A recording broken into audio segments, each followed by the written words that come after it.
Yes, good morning and good afternoon for everyone. Welcome to this third webinar we have for our radiology series.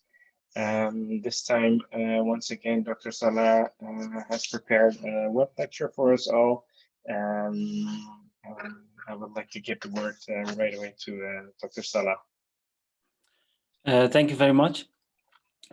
So today we will discuss a topic in interventional radiology. Thank you for being with us today, for taking the time for this web lecture. And thank you, MCAN, for organizing the lecture.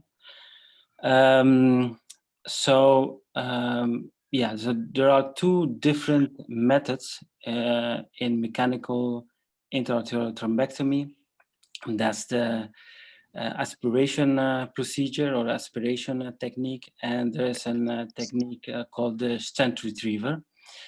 And we will discuss both of them. And the question what we would like to answer at the end of this presentation is actually which one is better, or which one is a procedure that can be used as a standard procedure. So that is what we will discuss the next hour. So first of all, the clinical workflow for stroke, what we actually use in the Netherlands is the patients that are recognized as signs or symptoms of stroke, they are quickly transported to the emergency unit is sent to this to the patient. At the same exact moment, a team of stroke is activated within this protocol within the hospital. So this team consists of emergency personnel. So that's a radiologist, a neurologist. There are also nurses involved, and ER doctor.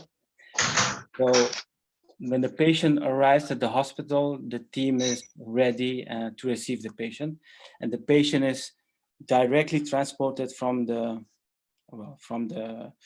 ambulance into the CT room, and the radiologist does his or her clinical assessment at the CT table, and directly there's after that, when the diagnosis or the stroke symptoms are still there, then the CT is done, and that consists of a plain CT and a CT with contrast and intra-arterial contrast.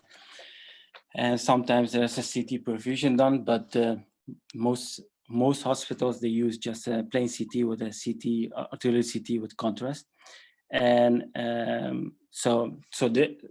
to establish the diagnosis of stroke or intra-arterial thrombosis.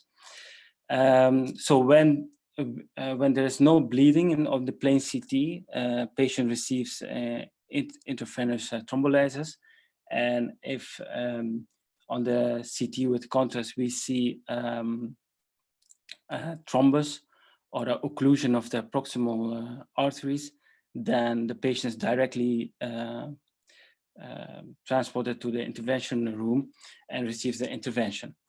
So this whole procedure takes around 20 to 30 minutes because time is brain. That's why you have to be very, very quick and fast to establish the diagnosis and to see where the clot is or the thrombosis is.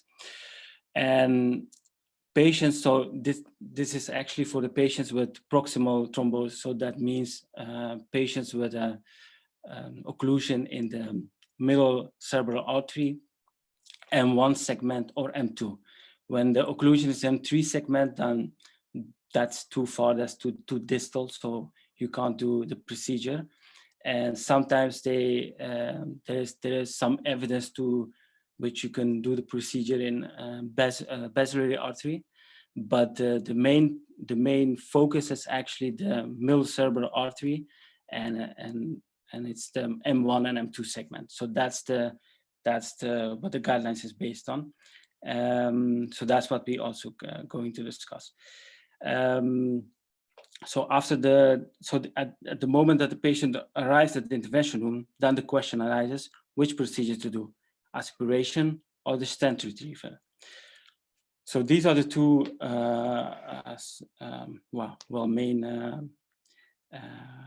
main techniques. So I will try to start a YouTube. Can you see this? Not yet. Okay. Do you have it on another screen? And can you see it now? No, I think it's best if you go towards the share screen and also share the other screen. Okay. You can choose which screen you would like to share. Yeah, I will do that. Yes, now we have it. Okay. So the first procedure, that is the aspiration technique. So you can see the clot or the thrombosis at the M1 segment. So what we do, accesses through the femoral artery, and a catheter is placed there, and so the route is through the iliacal artery, abdominal artery, and then the carotid artery, and then we get to the place where the thrombus is, and there is a catheter placed through the thrombus, and another catheter which actually starts the aspiration procedure, and the procedure, it takes 10 minutes, and you can see the clot is actually into the catheter, and the catheters are afterwards removed. So that's the first procedure that you can use. The second procedure,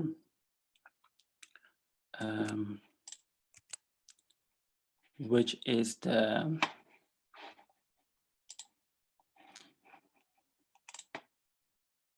this is the stent retriever. Again, the access route is a femoral artery, then the iliacal artery, and then abdominal artery, carotid. Again, thrombosis in the M1 segment of the middle cerebral artery. And the catheters are placed into the femoral artery, and then the route is again exact the same route, and microcatheters are placed in there, and the stent retriever is also placed into the catheter. And you can see here that there's a microcatheter, and then the stent retriever is placed. So the stent retriever is within the catheter. So they remove the catheter at this moment, and the stent is deployed. So you can see that the stent that is deployed at this moment, and then it's just getting the stent back into the catheter and remove the catheter. So that's the second technique that you can use for the intra-arterial thrombectomy. So back to the slides. Can you see it now? Yes. Yeah, okay. So these are the two procedures. So the question is which one to use and why. So this is a case which I was involved with in our hospital. So you can see this is the plain CT with the dense vessel sign. So there's a clot or a thrombosis in the middle cerebral artery. You can see here the internal carotid artery. You see a dissection, And you see here the occlusion of the M1 segment of middle cerebral artery. So this is a patient that received, so this is the angio before the procedure. We couldn't get to the left carotid artery because of the dissection, so we went to the right. You see here the occlusion. You can see here the stent retrieval, and this is the angio after the procedure, and you can see that the arteries again are widely open, and it's and the blood is flowing, and you still see the carotid artery dissection, but that's treated conservatively. So that's this was a really young patient of 31 which received the procedure, and it was successfully done. So that this is a case from real life, and so how did it all started? So once in a while in the medicine, some studies have a very great impact on our field. You can compare this like the discovery of antibiotics before, for example. So these studies are really important, and there's always they are seen as time zero. So there's a time before antibiotics and there's a time after antibiotics, and that's exactly the same for intra-arterial thrombectomy. And Mr. Clean was such a study, which was published in New England in 2015. It was done in the Netherlands, so this, if you don't know this study, you should definitely read it. And this study was a randomized controlled trial which showed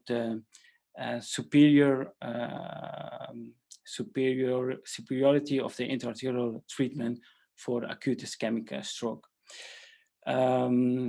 So this was the main randomized controlled trial which changed all the actually all guidelines.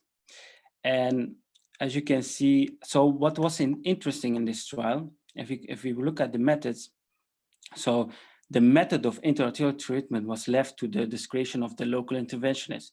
So the local radiologist could choose if they want to use aspiration technique or stent retrieval or something else. But if you look at the results, you see in this study that 95% of the patients were treated with the stent retrieval, and just 5% used aspiration. So that's the main question remains: why all the clinicians use the stent retrieval and didn't use aspiration? So we have to go backwards in the time. So Mr. Clean was performed in 2014, but that doesn't mean that the intra-arterial thrombectomy wasn't done before that. Around 1999, they started using intra-arterial thrombectomy, mechanical thrombectomy. First, they used fibrinolysis, so they brought a catheter with some alteplase thrombolysis within the near the clot, and the hypothesis was that this will resolve the clot and the artery will be open again. But these studies were all they showed no benefit, but there was a lot of bleeding. Another system that was used was the ACOS system, which was a fibrating catheter that was also brought in nearby the clot, and they thought this fibrating catheter will disintegrate the clot, and after that the artery will be open. But also this technique didn't show any benefit. Then they moved to, in 2005, 2008, there was this lasso-like stent retrievers, which they thought they can get the clot with and just remove it from the artery. So this showed some benefits, but it wasn't really really effective or really convincible. Then the aspiration technique came in 2009, and the two most important trials was the SWIFT and the TRAVO trial, which was performed before the Mr. Clean trial. And these two trials showed that the strand retrieval, as we know it now as a single retrieval, was the best strand retriever to use. And as we go to the SWIFT trial, which was they compared the strand retriever with the Merci retriever. So this is the Merci retriever. So that's the lasso-like strand retriever.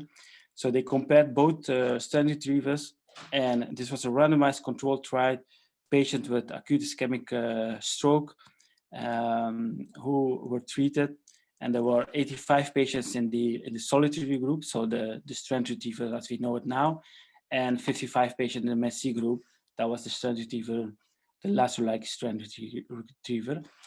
And this is the results of the study, which showed that the strand retriever, as we know now, the solitary strand retriever was superior in every facet. So successful revascularization, it was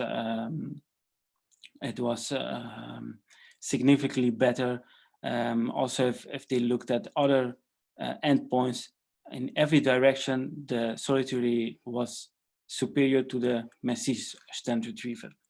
And also for the hard endpoints like death and neurological deficiency, was also the strand retriever was superior to the Merci. This is again a comparison of both. So these are patients who died during or after the strand retriever. These are the patients who died in the solitary, and there's a significant improvement in these patients with the solitary strand retriever. So this was a big revelation, and this again a slide from the results, which showed that series of adverse events was far more. It was so the device-related procedure was non-significant. It's actually the same. But if you look at the intra-arterial or intracranial hemorrhage, that was significantly better in the solitary group, as we look at the Merci group, which was twice as more adverse significant serious adverse events. So the conclusion was also that the solitary flow restoration device achieved substantially better angiographic safety and clinical outcome compared to the Merci retrieval system, and it might be the future of choice for endovascular recanalization. The TRAVO study was again another study which showed the same results, was also open label randomized controlled trial, which compared the Merci versus the TRAVO stent retriever, 88 patients in the TRAVO group, 90 patients in the stent retriever group. And again, it showed the superiority of the TRAVO group with significantly more reperfusions, 86% in the TRAVO group versus 60% in the Merci group. And the efficacy of endpoints was also significantly better in the TRAVO group. And if you look at the endpoints, so the composite endpoints and also death, the TRAVO was significantly better, or there was no difference between the two groups. So the conclusion was patients who have had large vessel occlusion stroke should be treated with a TRAVO stent retriever. So these two studies were really important for Mr. Clean trial. This was the reason that although the Mr. Clean trial did not specify which technique to use, all the clinicians, 95% of the patients, were all treated with the TRAVO and not with the aspiration technique. So now the question is, what happened to the aspiration technique? So this is again the stent retriever studies. So Mr. Clean trial was not the only study. In Australia, US, Europe, Canada, and USA, they did all these studies, and all of them showed the superiority of intervention. Intervention versus doing conventional. So this was embedded into the guidelines that there is a significant amount of evidence to do mechanical intra-arterial thrombectomy in patients with proximal occlusions of cerebral arteries. So again, what I said, what happened, what about aspiration? So when the Mr. Clean trial was almost finished, there was another trial ongoing, was the therapy trial, in which they compared the aspiration thrombectomy versus intravenous alone. However, the study was done in 2016, and as you can remember, the Mr. Clean study was completed in 2015. So the method was done really well in this study. So it was an international multi-center prospective trial. So they compared aspiration thrombectomy versus conventional therapy, and all patients with large vessel ischemic stroke was included. However, the enrollment was halted after 188 patients. The power analysis was done with 692 patients. And this was done, so the enrollment was halted was stopped because of the evidence that Mr. Greenstein showed that there is a absolute added benefit for intravenous thrombectomy or intra-arterial thrombectomy. So that's why the ethical commission said we cannot finish this study because it's not ethical to not give the patients the intra-arterial thrombectomy, so the mechanical thrombectomy, because there is enough evidence that it's far more better than just giving intravenous thrombolysis. So it's a sad story, but they stopped the trial, and the trial could not show any benefit, significant benefit, and that's because the patient enrollment was halted, so they didn't have enough power to show any significant difference. There was some, as you can see, there was some trend that the aspiration was better than doing nothing or than giving only medication, but because of the trial was stopped early, they couldn't show significant, statistically significant benefit. So also for the adjusted outcome analysis, it showed the benefit for the aspiration. However, again, not significant because of the lack of the quantity of the patients, and again, odds ratio of 2.25, just significant, but this was a secondary endpoint, so it showed that aspiration was definitely better, but they couldn't prove it statistically. So the conclusion was also that the therapy trial did not meet its primary endpoints in a limited sample of size, but it did demonstrate direction of effect toward benefit. And it is possible that this method could be used as a primary procedure. But still the question remained which one to use, aspiration or the stent retriever. So then came the ASSET trial, which was a comparison trial between the aspiration and the stent retriever, and they tried to show superiority of the aspiration versus the stent retriever. So this was also a randomized controlled trial. Patients with acute ischemic stroke with large vessel occlusions in the anterior circulation within 6 hours after onset of symptoms were included, and they were randomly assigned between aspiration and stent retriever. And this trial did not show superiority of the aspiration. So as you can see, this is the intention to treat analysis of successful vascularization, and both groups showed actually the same same efficacy with no significancy in either directions. And again, also for the efficacy outcome, there was no difference, no statistically significant difference. So you can see this again on this chart, there was no difference. The groups were actually the same. And if you look at the adverse events, so all-cause mortality is actually exactly the same in both groups, and also for the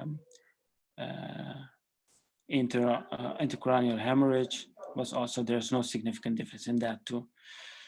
So they concluded that among patients with ischemic stroke undergoing thrombectomy, the first-time thrombectomy with aspiration compared to stent leafing did not result in increased successful vascularization rate. So the aspiration technique was as good as stent retrieval, but it wasn't better, which the trial tried to show. So according to me, this was a very the investigators were really optimistic, trying to show a benefit of aspiration on top of the stent retrieval, and that's why the trial wasn't successful. So that was the reason that in 2018, the American Heart Association guidelines said that patients should receive mechanical thrombectomy with a stent retriever. So they really specified that you should use the stent retriever as a first option. That was a recommendation. And other mechanical thrombectomy devices could also be used, but the main, the first option, according to the 2018 guidelines, is the stent retriever. And that is unfortunate because they used the ASTER trial as one of the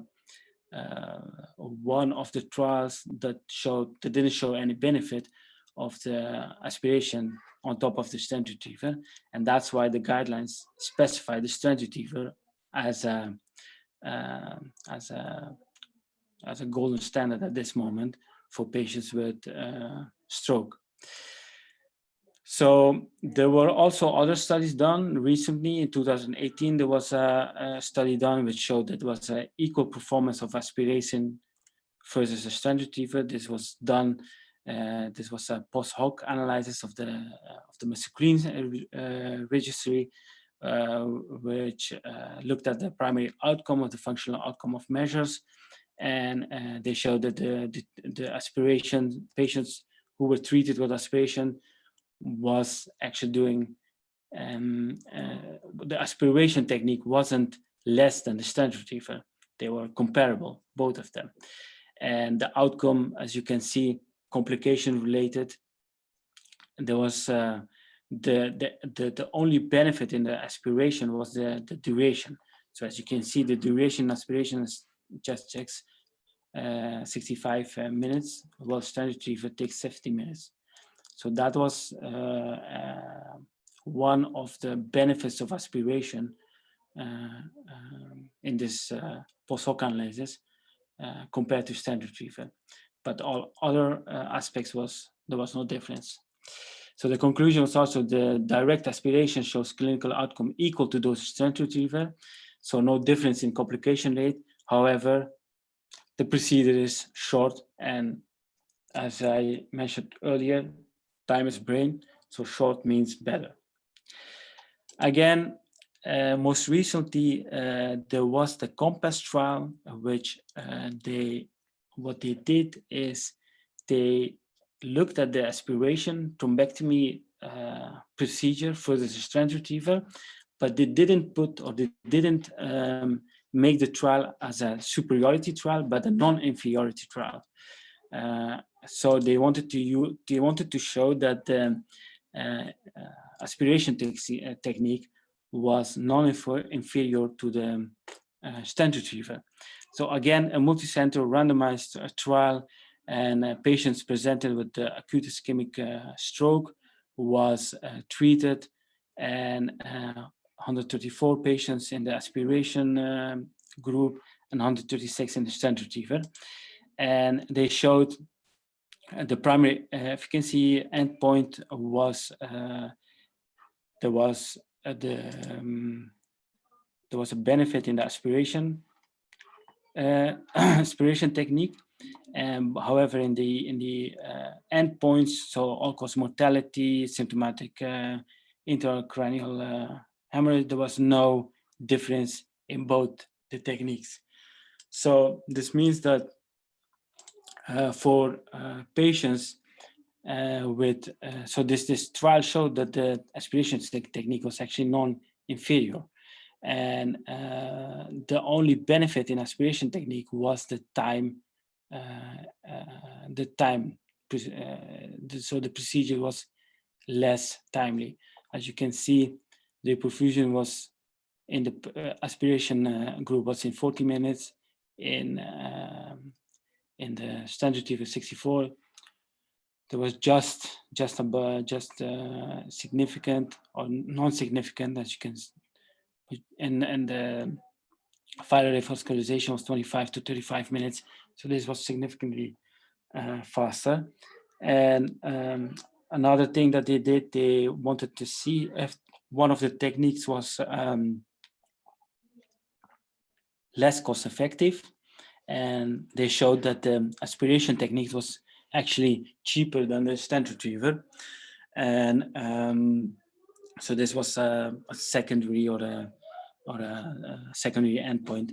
So they concluded that the COMPASS trial that the aspiration technique was non-inferior compared to stent retriever, and the clinical outcome that was achieved was significantly lower device cost for the aspiration technique, and also the aspiration technique was a little bit faster. So this study concludes that the aspiration technique could be used as a standard procedure for stroke thrombectomy. So they actually showed that the guidelines is really strict by just mentioning stent retriever as the first option. So the take-home message in this is that the stent retriever is, according to the guidelines, is the first choice of mechanical thrombectomy. However, studies have supported the aspiration technique as an alternative, and it could definitely be used as a first-line therapy, and it may be even cost-effective. And in the hospitals that I have worked, they use the aspiration technique also in the clinical procedure. So what they do is what we do is we use the aspiration technique, because that's faster. It's a lot more. It's a little bit easier. And if the occlusion is not, if the aspiration is not successful, then we use in a second step the stent retriever. So I think because of the how it went through with the Mr. Green trial and how it went in time, that it was really unfortunate for the aspiration technique, because the study that would show the benefit was halted earlier than planned, and the aspiration technique became a little bit as an alternative to the stent retriever. But I think it's a very good technique, and you can use it. I think you can use it perfectly instead of the stent retriever, and you could use them both and start with aspiration and then use the stent retriever. But because the guidelines is so strict and they mention stent retriever as a first line or as a standard therapy, what we see is that all the new the studies that are done or are the studies that are now coming, they always put in their protocol that they want stent retriever instead of aspiration. So that's a little bit unfortunate for the aspiration technique, because I think it's a perfectly a good technique to use, and probably less cost effective, and faster than the stent retriever. So thank you for your attention. So if there are some questions, discussion, I would like to take them. Thank you very much, Dr. Salah, for giving us a clear overview on the best practice methods for intra-arterial thrombectomy. Two questions arise during the lecture, both of them from Dr. Hashimi. And the first one is there any time window for patients which are affected and undergo this procedure? Is the time window any of any? 1 second, let me readdress that question. Yeah, I understand. So is there a time window for doing the intra-arterial thrombectomy? Yeah, there is a time window. First, the time window was within, so that's I think 2 years ago, the time window was 6 hours, like intravenous thrombolysis. But the time window is now extended according to the latest guideline. The time window is 24 hours. So you can do the procedure within 24 hours. Of course, the faster the better, but within 24 hours you can do the procedure. And there is now another trial ongoing, which is called the Mr. Clean Late, which they are looking into this 24-hour time frame, and they are treating patients after 24 hours. So the trial is ongoing. We don't know if that gives any benefit. However, 24 hours is the timeline. But I have to mention that you have to look, there's another time, the time is a totally different discussion. So that's a topic for another, you can fill another hour about the time frame of these procedures. But there is another study, the DUST trial, which also looked at this time frame. So the faster the better, but you can do it within 24 hours. However, if the patient is has little or no collaterals, and you see that on the plain CT that more than 1/3 of the brain is hypodense on the CT, then the benefit is also very limited of the thrombectomy. So you have to do very careful selection of the patients. But 24 hours is a time limit. Thank you. And the other question is, do you see any complication after reperfusion? The complication rate is actually the same. It doesn't matter between the two procedures. It's most of the time it's just bleeding, hemorrhage. So that's the main complication that we see. Other complications that are rated, of course, perforation of the vessels. Fortunately, we do not see that as many, but it happens. You can perforate the artery, but the complication rate is not different from stent retriever. So aspiration and stent retriever is, considering the complications, actually the same. Thank you. And is there any study that you are looking forward to, except for the Mr. Clean Late, for the concerning the thrombectomy? So the Mr. Clean Late is really important. The DUST trial is really important. So these are the main studies. Give me 1 minute. There's another study that I have to look at it, which is really important to read and to understand these procedures.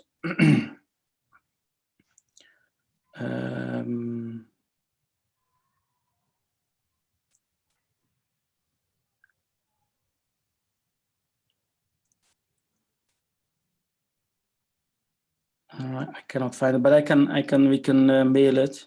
I can look it up. Exactly, and I can post it on the post on Facebook also. Exactly. So, I will look into that and then post on Facebook. Yeah. Yes. Well, thank you very much, Dr. Salah. I think there are no other questions coming from the participants. I would like to thank you for your effort and your time you have taken. It was an interesting lecture. I would like to thank all the participants who have listened to it and came up with their questions. So this is the third web lecture from our series, and in 3 months we will announce a new web lecture, and hopefully we can see you all there. Thank you very much.